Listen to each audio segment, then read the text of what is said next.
don't want to fold my mic in. Did you do it already? I did. Oh. So we're live right now.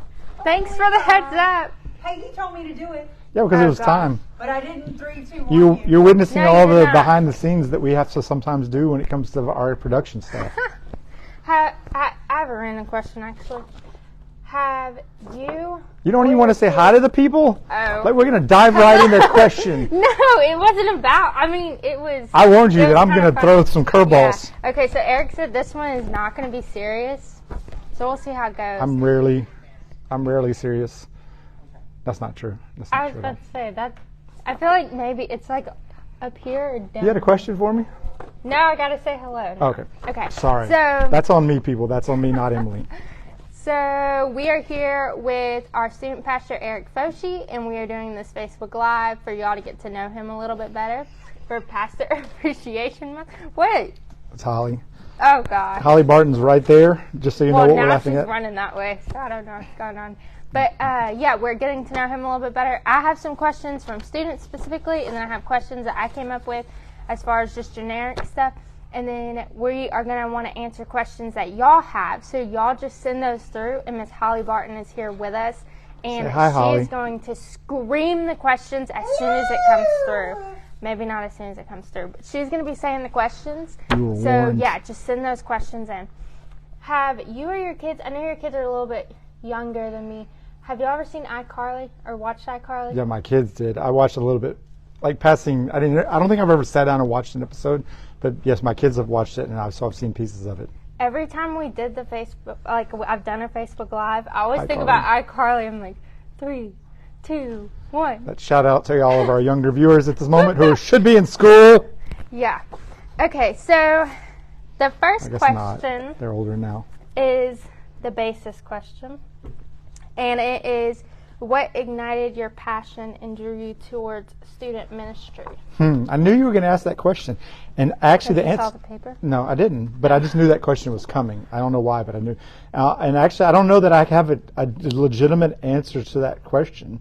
I just started in my time here when we started attending Crossroads. I kind of started helping out with students, and then I think God just kind of ignited something in me to see them grow and step out and lead and succeed in not just in student ministry, not just in church, but in their schools, in their sports teams, clubs, etc. And especially after this part, after high school. That's been my big thing, and that's kind of why we function the way we do, because I want to see them go on to do big things in their lives. Yeah, you want to see the after effect. You don't want to just...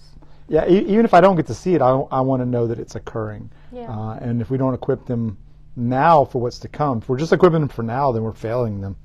But God just really burdened me for this generation, for this next generation, to bring them to a place of like, yeah, we got to do something for them. Yeah. And I think a lot of that is, and I loved my student pastors. Don't get me wrong. Like, I grew up in church, that was normalized for me. But I think a lot for me was I felt the need to do for them things that I didn't feel like I got. And I think that's part of that passion. Yeah.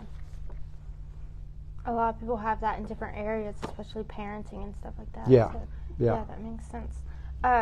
So when you came on to staff, you weren't originally student pastor. You were staff and then student pastor. So what did you originally come on to staff? I came on staff as like students and kind of some of the tech side of the house. That was a long time ago now. So my first full year in staff here was I was just part-time. And I had a couple of odds and ends jobs on the side. And then a year after that, I came on full-time, and took on a lot more student roles, but also a lot more tech roles. So I was hired I came on staff as students, but I always have had my hands in a lot of stuff around Crossroads. Yeah, a lot. Which I like. Most of the time I like. Some days it's frustrating, honestly, but that's all good. So a question we got from a student that when I saw it, I was like, oh, that's a good question. So a student asked, how do they go about getting involved in tech? How do they go? Just come talk to me, honestly. Talk to me, talk to Sharon, or anybody who serves on our tech team, just get a point. But just tell them to come talk to me. Especially, we have a lot of opportunities on Wednesday nights because we do tech on Wednesdays very similarly to how we do Sunday mornings on purpose. Our worship team functions very similarly to how we function on Sunday mornings on purpose, because our goal is to be able to facilitate and train them on Wednesdays and Sundays where they can just Where kind it's of not go a back and completely different forth. system, Yeah, yeah. because I want to see students serving on Sunday mornings in worship and in tech. But hey, students, adults too, for that matter, if you want to serve in tech, we're always looking for people to do those things. Just come grab me, tell me what you're interested in, and I'll point you in the right direction. And yeah, I love to see students serving on Sunday mornings, and Wednesday nights is a great opportunity to train and learn, get ready for that Sunday team. Yeah. Do we have any questions, Miss Holly? Yet? She's been writing for since we started. She's just writing her Oh, own stuff. She's just writing her own questions. She hasn't taken one from Facebook. I don't have any yet. So, just a reminder, we are here with, I was about to say Pastor Terry, Student Pastor Eric Foshee. You are not Pastor Terry. And we are getting to know a little more about him. So send some questions in. Miss Holly is writing those down or telling us. She's just writing her own questions. I don't really know what she's doing. She's just here. So one of the questions that I'm going to set this down. It's driving me crazy. One of the questions that I thought about was, if any, what are some ways that being a student pastor has changed the way you parent? Oh, good gosh, that is a great question. And Eric has 2 kids, ages 15 and 14. 15. Michael's 15, Maddie's Fun ages. 14. Yes, beautiful ages. Michael's almost 16. He'll be 16 in just a couple of months. Because you I think see a lot more than Yeah, most I think parents. part of the answer to that question, I think I have to go twofold with this. I think part of that question is while I've not parented a lot of children, I've been a spiritual father to a lot of students, and I'm more aware of trends, and I'm more aware of habits and behaviors in students than probably other parents would be. And I'm not trying to put myself above parents by any means, but because I'm around teenagers a lot and have been for the last 17 plus years, so it's probably a little harder for my children to pull stuff on me because I know better some of that. Not completely, and that's not 100%, but I think there's some truth to that. I think as a student pastor, one of the hardest transitions for me was when I would look on that stage that first couple of years and see my students sitting there as teenagers. I'm thinking, okay, do I need to change anything? It really kind of hyper-focused me. But I've done my best, and by no means have I been good or perfect or even probably good, but I've done my best to be the same person here in student ministry as I've been with my children at home. Not always done it right, but I've tried that as best I can. But yeah, I've been able to. I've had the privilege of being a spiritual father figure to a lot of students over the years, and so there's probably some pluses and minuses for my children in that. If I'm honest, not always. Holly's making a funny face. There must be a problem with something. They're saying Mary just texted that they can't see anything, but I'm watching it myself. Mary, good gosh. Mary You're doing it Jemison? wrong. Operator error. Scratch that, Melanie Jemison. Okay. All right. I have a question. She has a question. I have a question. What is some advice that you would give to parents who are struggling to get their child to want to get involved with student ministry? Throw them in there. No, I'm just So I'm gonna repeat the question because I don't know how well it came across. Because we have microphones and you do not. That sounds like a wedding singer. I have the mic. Oh, sorry. I won't get off topic. So the question was, what advice would I offer to parents who want to get their children involved in student ministry, but they're either not sure or their children outright don't want to be a part of student ministry? It's a tricky balance because. And this is a question. If there's a singular question I've been asking by parents the most in my 17 plus years, the question is, should I make my children go to church? I get asked that question constantly and have been. That's a good question. It is a good question, and it's a tough question because I truly can't answer it for anybody but myself. But here's the question I would ask, and I think this may not directly answer the question being asked, but it kind of answers the question being asked. What do you make your children do? What do you force your students to do? Because what you force them to do, you believe is a priority. So we force our children to do their chores, do their homework, go to school. If they have jobs, go to work. If they are sports teams, to go to practice, et cetera, et cetera. And we usually don't get much pushback on that, except the chores and homework. I'm talking to you, Michael. I know you're not watching this, but I'm calling you out. Chores and homework, we get some pushback on as parents. Most of the other stuff we don't get pushback on. So I get it, because it's a kind of a fine line, because we don't want our children to grow up disliking or have a disdain towards church, because my parents made me grow. I get it. I really do. And it's a different environment. It's a different time. It's a different place. And every parenting style, every home is different. What I love about our student ministry, for whoever asks this question, we have a very simplified discipleship strategy that we wrote a few years ago. Our old discipleship strategy was like really, really long. It was like 2 or 3 pages long, and it was designed. When they're in 6th grade, we wanted to do this, and in 7th grade, and that sounds great, but you just can't accomplish that. So we rewrote it, and we really simplified it. And is it the 4? There's 5 things, and I won't go through them all, but the very first one on our discipleship strategy is we want students to belong. Can I guess the rest? Sure, if you'd like to. Belong, become, be immersed. I can't. Be moved and be more. Okay. And I'm not going to do this. I'm not going to do this all this in this video. But if you want to hear more about our discipleship strategy and why we say those 5 things, grab me, because I would love to share. Because it's super, super intentional. But the reason number 1 is belong is because we create environments where students want to be, and we've seen it time and time and time and time again. Even if they're not into worship, even if they're not into the teaching or the series or whatever we're doing, they belong here, and that's been good for us. So I would encourage that parent, whoever asks the question, just try to get them here. It may be a fight sometimes, but I wouldn't say just get them here. And then follow-up questions like, hey, what was tonight like? What did you do that was fun? What did you learn? Those types of questions, which if your child is anything like my child, nothing, it was okay. I get all that. So I try to provide parents with questions, follow-up questions from our teaching. We have a parent group on Facebook. And it's private, and it's just for parents who have students in student ministry. And I say, here's what's coming up, and here's some questions you can ask. Here's the teachings we're doing, those types of things. But I would just encourage that parents try to get them there. Try to get them connected. Try to get them to connect to some other students that are in their same stage of life, same gender, same interests, et cetera, because we have a lot of that. And that's kind of how we function as well. But yeah, that's a tough one. And it's really hard for me to ask. I can only answer it the way I would kind of navigate it. I like that you said every parenting style is different too, because I remember growing up, I grew up Catholic, so my granny would bring me to catechism every week, and it was one of those things she never forced, but it was kind of known, because she just had this expectation. Yeah, she had this disappointment all over her if you I don't want that. Inch towards. I don't know. I remember, like, if I was like, man, I don't feel too good, like trying to inch towards not wanting to go, she would just kind of, oh, well, I mean, if you don't go, and give me this whole conversation, but never say you have to go.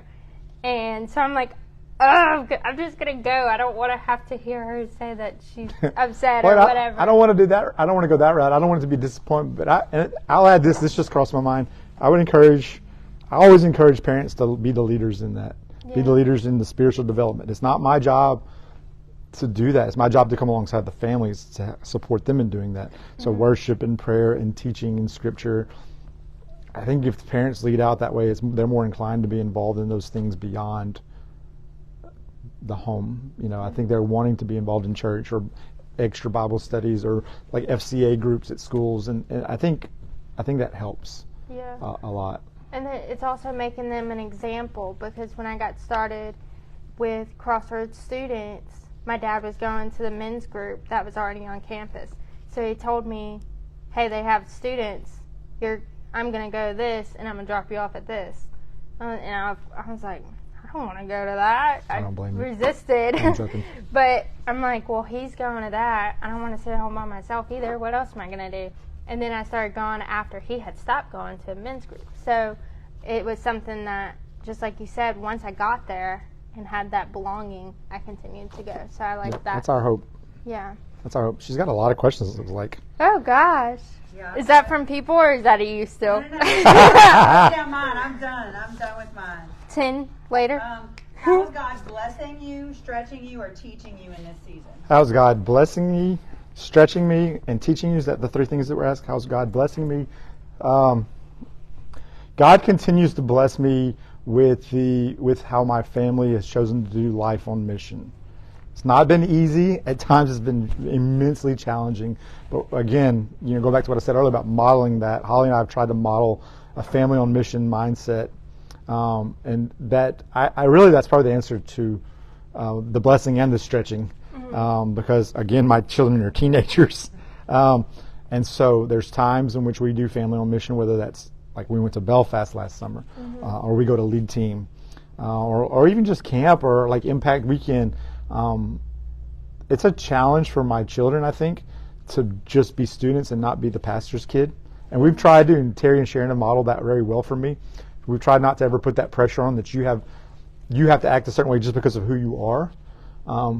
We tell them you have to act this way because of what we expect of you, but not because others expect that of you necessarily. We expect this of all the other students as well. Correct. There's nothing different, and we try to balance that. Early on in my ministry, that was something I had to learn to juggle and navigate and struggle. What God is teaching me these days, I'm going to say continue to teach me because it's deepening, is along the same lines in how I pastor my wife and children first, and then how I pastor the students and everybody else here secondly. And I say teaching me because it's continuing. It's a continued place of teaching and growth for me because I don't always do it well. It's really easy to say, look what I'm doing at church, and this is so important, and neglect. And I don't think I'm neglecting at home. So let me be very clear. But it is there. Yeah, that's exactly it. Where my family ever feels like they're getting leftovers, I never want that. I don't want them getting the reheat. I want them number priority, and if anybody's getting reheated, I want it. My team, my students. But fortunately, having a great student leadership team and adult leadership team, that when I'm in a balancing act, I can just say, hey guys, I need some support right now. And they kill it always. So that's amazing because that's what we're called to do. Right now I'm reading 4 Laws of Love, which is a marriage book by Jimmy Evans, and they speak in that about marriage and about being a leader, like the male being a leader in their family, and that's exactly what he says is you have to, it's God first and then your marriage and then your kids and then everything else. So if you're putting pastoring others before that, then that's awesome. Those are really good. Y'all take that. That's some good advice. How do you and Holly meet? How did Holly and I meet? Speaking of family. We actually used to work together at Target. Like she was a department manager on the floor, soft lines, which if you don't know what soft lines is, that's like the clothing side. And then I worked in the back room. So she would, conveniently need to come get stuff from me very often. Okay, that's you're saying it was her? That's not entirely true. There is some truth to that Holly pursued, but here's why. Because when Holly and I first met, I thought she was much, much younger than she actually was. She was 22 when we met, and I really thought she was like 16. So not interested. Leave me alone. But she'll tell you this. She I don't know if she's watching right now or not, but she conveniently started dropping hints that she was not 16. And that kind of changed things a little bit. But yeah, we worked at Target, worked together for a little while. After we kind of started talking and dating, I ended up leaving retail for the restaurant businesses, which is just a glorified retail business. But we ended up staying together. Later on, yeah. I did a couple of different restaurants before there, but I was a cook and a chef at the Country Club, as well as wait staff and manager and all that. And that is where I learned how to do cheesecakes. Our staff knows, except for Sharon. Sharon doesn't like my cheesecakes. She eats lettuce. And I've yet to make a lettuce cheesecake. All you gotta do is Pastor Terry won't like that, but just get like the cheesecake dish and just put some lettuce in there. I brought your cheesecake. I might actually do. We're spoiling the surprise, but I may actually do because Sharon's birthday is right around the corner. I might have to do that just for fun. Maybe Pastor Terry will see it first and he'll just skip that part for us. That's right. Do you have a funny one? Do you believe Holly's the best name in the world? I do. Oh I believe my Holly's the gosh. best name in the Was only that second, your question? only second to Eric. Yeah, At least you spell it correctly, at least, Holly Barton. Yes, I do. But you are not Holly Foshee. Yeah, you and Holly Foshee spell it correctly. Spell it No correctly. I, no I. I don't have a funny one, but this is another more a personal one and not just All right. a pastoring one. What's the most positive thing or event that happened to you in the military? Ooh, wow. Positive thing. Yeah. Positive thing. I did not expect that to be after that. Yeah, that sentence to be together. We turned the corner there.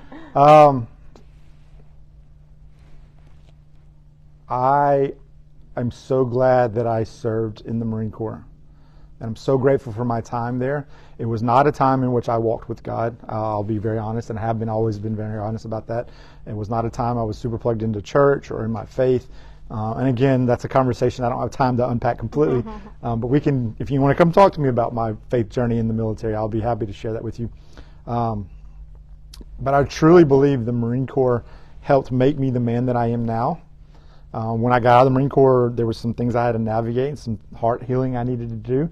A lot of that, I give so much credit to Crossroads and our restoration ministries. Long before Beth Shalom ever came into play, there was other stuff in play, and so I think that's a big part of it. It helped prepare me to be the man, the decisive leader, the decisive decision maker when the moment calls for those things.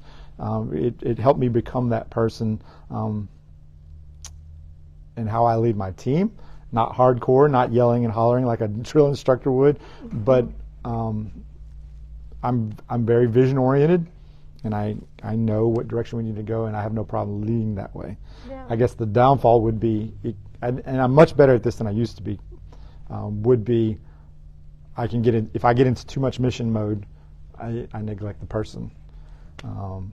Quick side note, that's going to be one of our At the Movies conversations just coming up in a few weeks. So we'll go ahead and make a quick plug for At the Movies. You don't know what movie it is, but yeah, I'm actually going to be talking about that. But yeah, I served alongside some incredible men in the Marine Corps that I still talk to and stay in touch with to this day, and just some amazing guys. I love the opportunity that I had the chance to serve in the Marine Corps and the guys that I served with. And not only that, just another add-on, I saw like 13 countries before I was 21. Not many people can say that. And so I've gone to like 3 different states. 3 different states. I lived in 3 different states while I was in the Marine Corps. So. How long did you serve? 4 years. I had a knee injury my last year in, and they gave me the options, like, we'll either medically discharge you or we'll transfer you to another unit, and you'll serve in the Armory for your basically a little less than the last year. And so I said, no, I want to stay and finish my time. And so I got transferred to headquarters and served in the Armory. It was helping handle all the weapons and stuff. That's cool. Sorta. Yeah, I don't know all the details. Gotta love guns. There was a lot of them, big ones. Do you have one? Oh. It looked like you were about to say I one. do. I have several. Let's see. You teach teens and adults. What's the biggest difference and the biggest similarities? The biggest similarities is most adults are just. The question? Oh, I'm sorry. Yeah, Sorry. no, that's on me. So the question was, I teach teens and adults. What's the biggest difference and the biggest similarity? I'm gonna start with the similarity. The biggest similarity is most adults are just teenagers or children in big clothes with big toys. Sorry if I offend you, but I've just learned that to be true. So I think there are a lot of similarities. It's just there's teenagers, adults, young adults, old adults. We're just people walking through life. It may feel different at times. It may look different at times. It's not as different as we like to make it out to be. And I've learned that. I've done recently over the last year, a little bit plus that. I did a lot of research on understanding different generations and how they interact and how they connect. And it's really not as different as we like to say we are. A lot of people want to talk about this next generation, and they're, I'm going to use some terms, lazy and just don't want to work. And I found that actually is not true, but they just want to work for something they're very passionate about. They're not the clock punchers, but they absolutely do want to get to work, and they want to work hard. So I don't think we're very different. I think from teenagers all the way through adults, I think there's a lot more similarities than differences. I guess the differences would be the opposite side of that same coin. Just how we view our worlds. I think the digital revolution, like really, not that it changed what was going on, but it sped everything up drastically.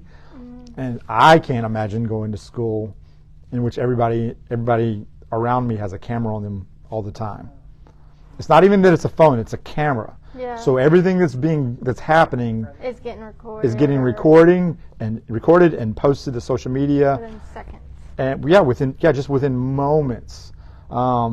And like you can't even go to the bathroom without worrying about someone sticking a camera over the top of the stall at your school. That's sad.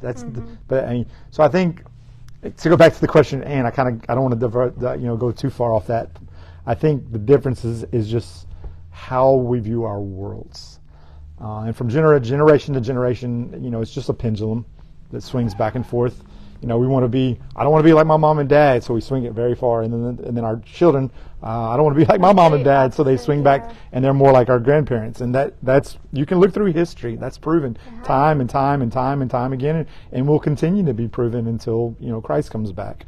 And so I think that's the biggest difference, just how they view the world, how we connect to it, how we process it, that type of stuff. Yeah. And Ms. Sharon talks about that in her Beth Shalom trainings about inner vows and how we say something and it actually does the complete opposite of what we're wanting to do, because we can't do it. We have to invite Jesus into that situation. So,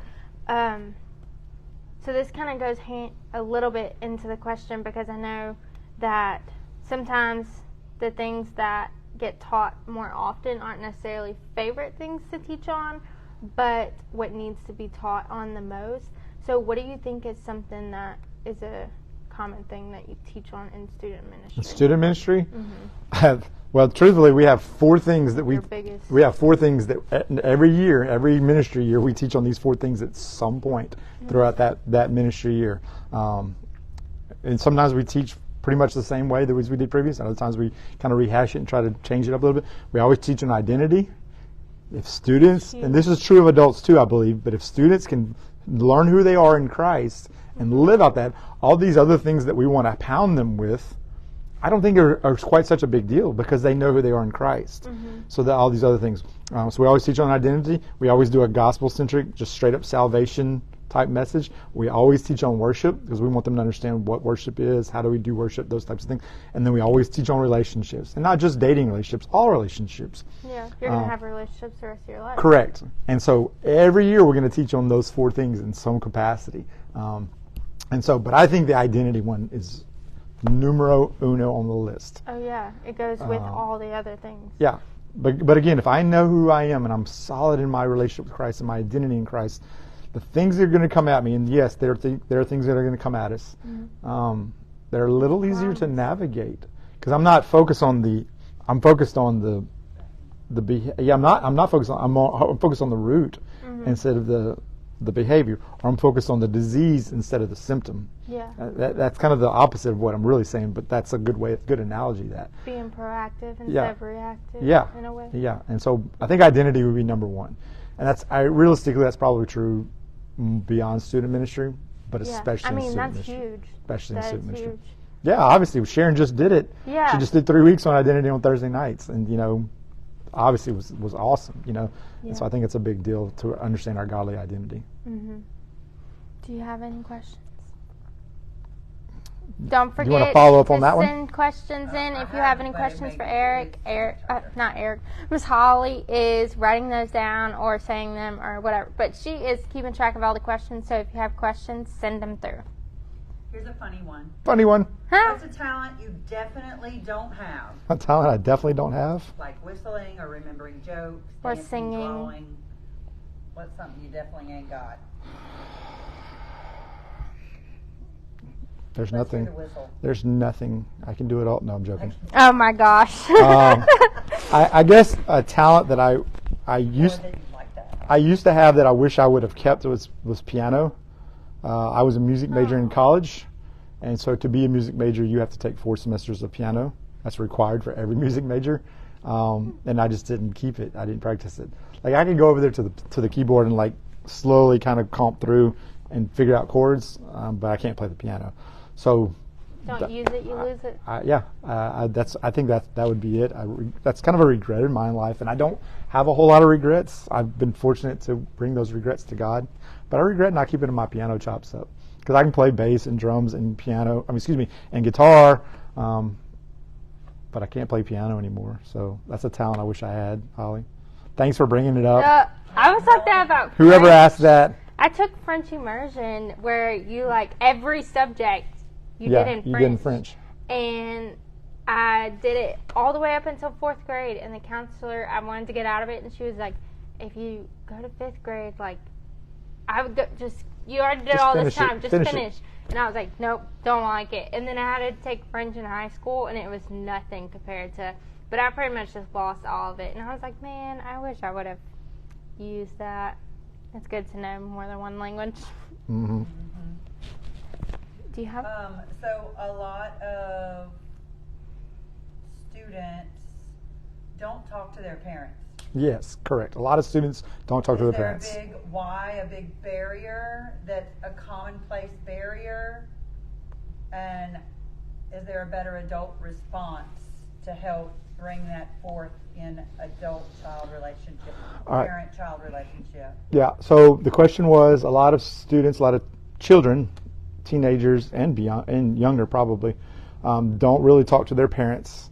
Do I have any thoughts to why? Is that accurate? What are some barriers? And some barriers. And then what are some potential parent responses, parental advice I can offer? Okay, so I think the question about the students and the children not talking to their parents goes back to what we were talking about earlier about the generational swing. The pendulum has swung for them. So, and I'm going to speak because I've had these conversations with my own children. They think we don't understand what they're walking through. That's a true statement. Yeah. Teenagers nowadays think their parents are too far removed from what they're walking for. And I think it goes back to the cell phone. I think it goes back to the speed of information, not so much that the information is different. You never got cyberbullied or what? Correct. We didn't have to deal with that. But all the stuff that's going on, like, it goes back to the ancient world as far as what things people face. Mm-hmm. That's the reality. But it is at a much faster pace. So I think they don't really understand, or they don't think we understand. So when I say, hey, I know what you're walking through, okay. I don't think they believe me. Yeah. But I know what heartache feels like. I know what rejection feels like. I know what it's like to not make a sports team that I really wanted to make. I understand those things. And so when I have those conversations with my children, I don't think they really believe that we connect. So I think that's the biggest reason. They don't think we can really understand. On the parent side, and this is something I'm still trying. I'm trying for the parent. I'm just going to try to say what I'm learning, what something I'm trying to learn, and what God's kind of teaching me in this moment. I think we ask the wrong questions. I think a good example of that may be. Let me think I'll try to see if I can come up with a good example of that. Right, I ask my children. I pick them up from school every day, and I always ask them how their day was. And that's a very generic, open-ended question that you're not going to get a response for. But if I know my daughter had a quiz in English, and I'm more specifically, hey, I know you had an English quiz. How did it go? How did you feel like it went? That's a little more specific question that takes note to her that I'm paying attention to her existence, to what's going on in her world beyond, how was your day? Which is impressive because sometimes we forget things so easily, so someone else remembering is and that really is a small example, but I think if we could ask questions that are not answered with yes, no, or fine, or okay, or the worst of all parents, this is a hot button for me. I don't know. And is there any? I have a question real quick, and then I'm gonna go back to is there any other parents out there that not only do they get I don't know, it's not even spoken out. I don't know. It's usually oh. And like, you're not even speaking the words I don't know anymore. You're just saying grunt sounds. Anyway, sorry, I got off topic. I think if we could move away from those generic questions and ask specific questions about their heart, and again, go back to their identity, who they are, try to draw some of that out. If you think of a deep well, it takes a while to draw water from a deep well. And I'm very much not good at this and very much trying to learn how to do this. Again, now that I have teenagers, is very different for me than when they were younger. But I think parents just ask the wrong questions a lot, myself included. Myself being the worst at that. I'm gonna say it that way. I'm figuring some of that out. I hope that kind of offers some thoughts. With the example you gave, like not necessarily the question example, but like what it's like to not get on the team you really wanted to get on, or to not make the tryout or whatever. You understand rejection. what are some things that you say in those situations to kind of break that barrier a little bit? Because it's one thing to say, like, I understand what you're going through, but how do you get past to where they actually know you understand? I don't know that I ever have. For anybody who's parented teens or is parenting teens, you don't know how much gets through. You don't know how much they're actually. I know more gets through than I realize. I've learned that. Again, having dealt with teenagers as long as I have, I know things get through and they come back around to them. Just not in that moment, it feels like. I think the way I've tried to navigate that is trying to connect the feelings. Like, I understand you're feeling this. Here's how I felt when that occurred. So I get it. And then here's how we can navigate going through that. And I try to speak, again, back to their identity and who they are beyond that situation, beyond that sport, beyond that friend group, beyond that whatever. I try to speak to their identity as much as I can beyond that. But I try to connect the emotion to it. Yeah. That's a learning point, I think. I like that you just said, this is how we can navigate also. Yeah. Then they're not alone in those feelings that are uncomfortable. Yeah. Yeah. Ms. Holly just said that she loves how he said we, and how it's you go through that together. It's not just their problem. You're navigating that with them. And I love that it goes back to, like, being an example in Christ, because I feel like that's kind of exactly what happens with us as his children. Is we think he doesn't get it. Like, okay, Jesus, but you didn't have cell phones, you didn't have rude people at the grocery store, you didn't have this, but he gets rejection, he gets all of it, and we just don't think he gets it.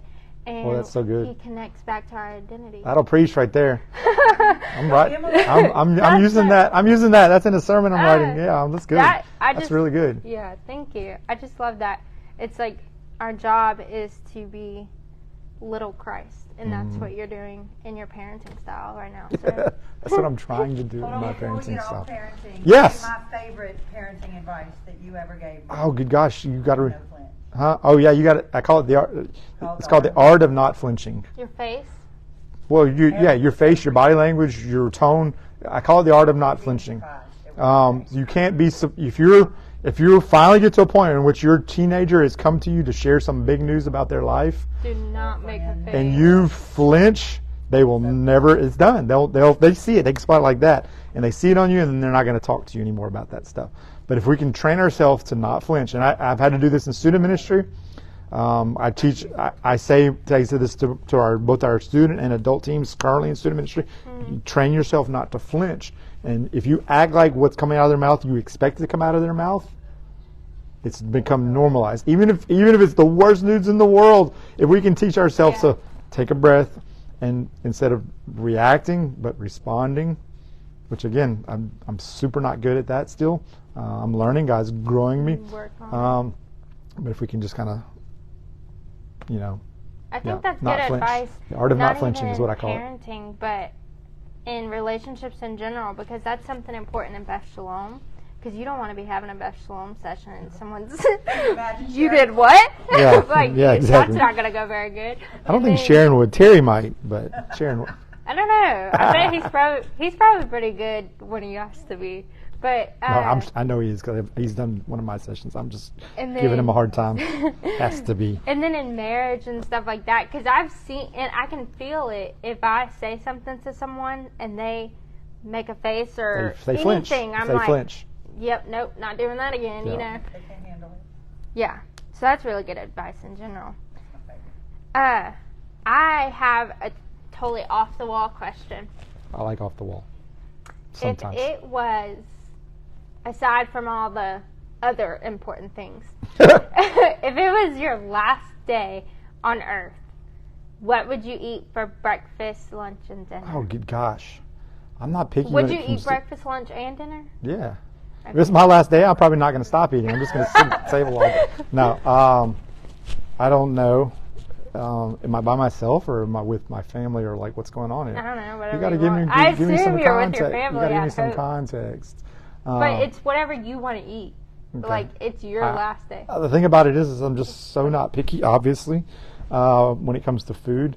Probably, if it's my last day, probably unhealthy things that are going to kill me anyway. So like a lot of fried eggs and potatoes and lots of greasy bacon for breakfast, something like that. I mean, if I'm gone, like, let's go out on a bang, big fat T-bone or something, medium rare, baked potato all fixed. Like, let's just go all out. If it's my last day, let's just do it. Why not? So why bother eating like Sharon? I'm gonna call her out. Why bother eating like Sharon if it's my last day? Let's just go. That go should out have been a question for her. Follow all out. It should have been a question for her. I wonder if she would eat anything different. No, she would not. She would not. She likes her fresh. That's very different from me. I wouldn't eat breakfast food like at all. I'd eat probably shrimp and crawfish etouffee. I can get behind that. Chicken wings. Chicken wings. I can get behind that. Chicken wings. That's what I'm saying. I'm not more picky. chicken wings, I'm not picky, so we're all good. Ice cream, brownies. I don't care about the sweets as much. Oh. No. I mean, Everything's gotta be warm. I'll eat sweets. I'm not opposed to them, but like that's not my go-to thought. Steak. So, I heard T-bone. big fat steak. Yeah, I can do steak. Do you have a I have question? three. Three more Do questions. you have a nickname? Do you have Depends- any nicknames? I guess it depends on who you're asking. Uh-oh. Nothing comes. Is there like a central lot- thing for students right now? No, not really. I can tell you some of the things that I've been called in student ministry. I can't say anything that I was called in the Marines. That's confidential, inappropriate. Outside of Crossroads, a lot of people call me just by my last name. Call me Foshee. So like when we go to camp, and I know most of the camp staff, I have for years. And when we go places and travel, most people call me Foshee. And so I guess you could call that a nickname. It's not really, but that's what it'll be. I don't even remember how this came to be, but someone, this has been a few years ago now, started calling me Youth Master Foshee instead of Youth Pastor. They started calling me Youth Master Foshee. The universe. And it kind of stuck for a little bit. I'm glad it's not around anymore, honestly. What year range? I don't. I'd say 3 or 4 years ago, probably. Just guessing. Maybe not. I don't remember. But I'm glad that one didn't really stick, because I don't care for that. I don't really care for that one. It's always interesting. It's an interesting dynamic in our student ministry, because some just call me Eric and some call me Mr. Eric, and I have no issues with that. I will never correct anyone from calling me Mr. or saying yes sir. I think I don't like when adults say don't call me Mr. No. Me too. It bugs me. If a child or student is saying Mr. or Mrs., do not correct them. Please. They need that. Anyway, sorry, tangent. And then I used to have someone who called, I don't remember who it was, they called me Easy E. I like that. Those are the nicknames that I can think about. But more recently, just people outside of Crossroads, I get called Foshee a lot. So in Kobe's phone, you've known Kobe for how long? A long time. His phone, it's either Foshee Man with a bunch of like. I guess Terry does emojis, call me that, Foshee Man. Or it has Foshee in it, so maybe Kobe can like put that through when he sees it. But I just remember like the first time Let us know, Kobe. because Eric did our wedding, so he had to contact him for something, and I saw this stuff like all these emojis. I'm like, is that Eric? He's like, yeah. So it was. I don't know, Kobe. I need to know what screenshot. Call me and then screenshot what you're sending or something. I'm curious now. Yeah. Terry calls me Foshee Man, I guess. I didn't think about that one, but when you said that. Yeah. So I Nickname. think that might be one. Nicknames. That's what I got. All right. What should we, as a church family, be praying over our students? That is a good question. That is a very good question. Repeat. The very good question. Yeah. Yes, thank you. What should we, as you said, as a church, what should we as a church be praying over our students? I'm going to say protection.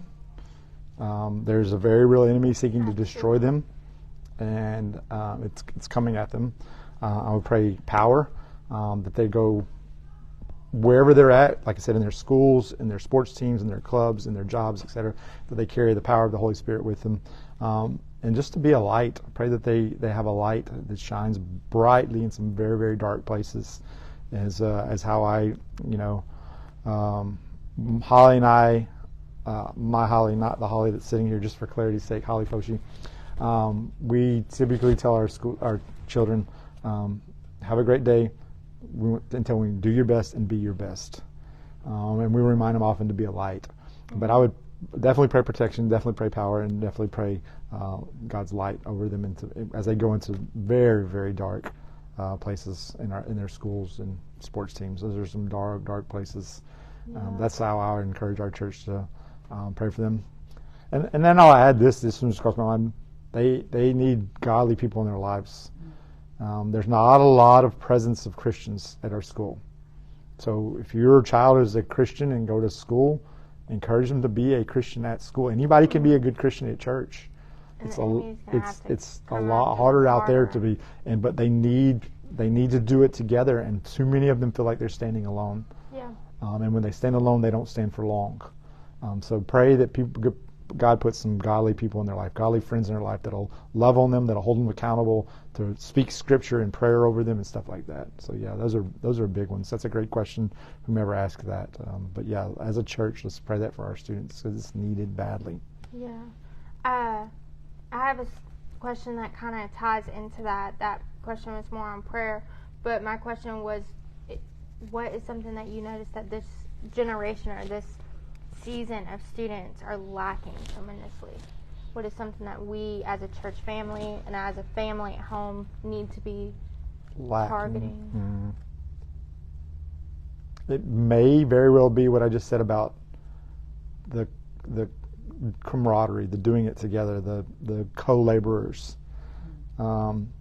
Very specifically with our student ministry, we're very diverse in the fact that we have, like, I think I counted at one time 8 or 9 different schools represented. And we're not a big student ministry. I mean, we're decent size, but we're not huge. Yeah, pulling chairs. And that's including like homeschool, private school. That's it's across the board. But what that means, we average around 45 to 50 is probably our average on Wednesday nights. When everybody shows up, we get closer to that 60 mark. But that doesn't happen very often. Yeah. We average because this group's out this week and this group comes this week and then they flip-flop and et cetera, et cetera. So out of a group of about 40, 45, 50 people, if there's 9 schools or even 8 schools represented, do the math and how spread thin they really are. Yeah. And so I think it's the need for co-laborers, for godly friends to come alongside, to encourage, and to do the journey together, to the battle together. I think that's a big deal. One of the things that is cool about that is our united partnerships with other churches, how we do life and ministry with a lot of other student ministries around the Moss Bluff area. So they know they're going to school together with people that are, even though they're in another church, they still doing life together. But yeah, I think that's probably the biggest lacking, and just yeah. Good. Another promote. Slip that in there. It's Fields of Faith tonight. It's a united event, but it's a school that hosts it on, right? It's put on by the FCA, but our united partners, which is a lot of different churches in the area, do a lot together to collaborate and support that and make sure that thing's a go. As we really believe in it in Fields of Faith, and so it's incredible. You think about it, a bunch of students gathering at a football stadium for worship and testimony and scripture reading and things like that. Yeah, it's awesome. It's a great way to invite when I was going, I usually wouldn't even go into detail. I'm like, I don't know, we're going to be singing and they have food. Like, true story. They have food and there's going to be singing. All that's true. So, and then sometimes you get a t-shirt.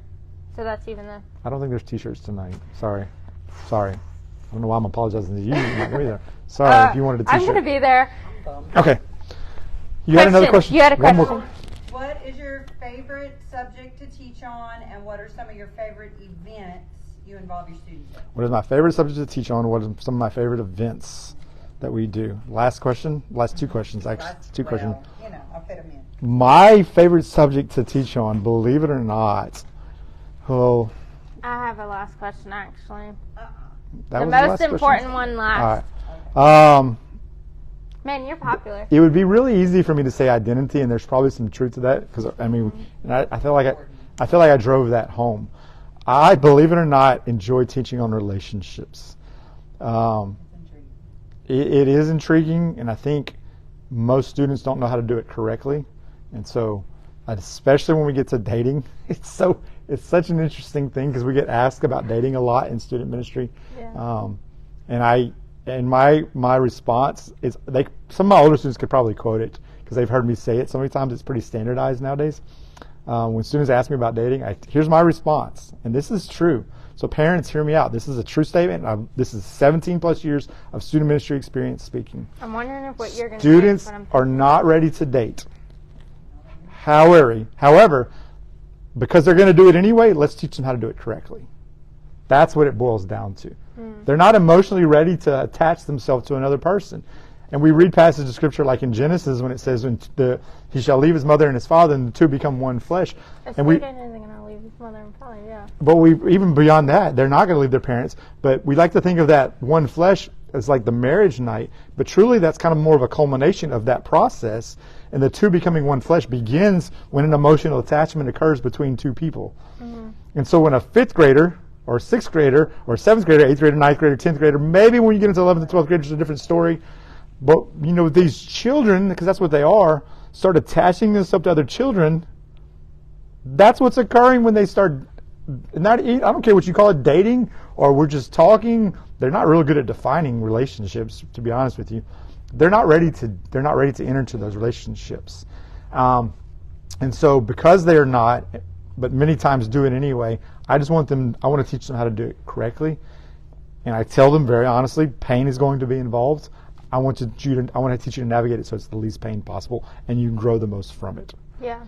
And that's so important. teaching them how to do things properly in these relationships that they're absolutely not ready for. And any parent who has older teens or teens that have graduated high school, young adults or even adults, you know exactly what I'm saying to be true because you've already navigated it. They're not ready for it. So I like teaching that because I've seen the burnout. I've seen the fire that comes from that. Yeah. I've seen the young man or the young woman that's so fired up for Jesus, and then they start dating somewhere and they disappear. I've seen that being the biggest hang up for student ministry. And so I'm going to continue to fight that fight, I guess, to answer that question. Identity would be the easy answer. Relationship, specifically dating, would be probably the more accurate, honest answer. My favorite example that you ever gave on a relationship message was you talking about that emotional attachment and the two becoming one happens when you have that emotional attachment. You said you're all about physical examples, which is perfect because that's how my brain works. But you said it was like two people, you like imagine taping two pieces of paper or gluing something together or whatever. Every time you get in a relationship and every breakup you go through, pieces of you are on that person and pieces of them are on you, and you're just walking around with all these pieces of all these other people, and all your pieces are walking off, and you got to figure out how to, like, the more you date, the more of yourself you're taking away. So and then if other things get involved in the dating, the impurity side of things, I'm not even talking about specifically sex, even though obviously that's a part of it. Any forms of impurity, it makes it so much stronger. The emotional attachments are so much more stronger when those things are brought into the picture, and you're just bringing it to the next person and the next person and the next person. The good news, if you as a student or as an adult or anybody else who may be watching this or hearing this or checking this out later on, Jesus can cleanse you of all that and make things right again. That is my own story, and I can speak that over and over and over again. So if you haven't made the best decisions, the greatest news ever I can offer to you is that Jesus wants to make it right for you. I had to share that. I'm sorry I couldn't. Yeah, no, and that's what students need to know as well, because some of them have made mistakes, and they feel like they're unworthy of forgiveness. They're unworthy of mercy. They're unworthy of God's love, and we're absolutely not. I didn't deserve God's love to begin with, so I don't deserve it because I don't not deserve it because I messed up. I deserve it the same. Zero, zilch, nada, and he still loves me. So if you've messed up, no problem, but you got to take the step towards recovery in Jesus Christ. So you had another question? Is that it?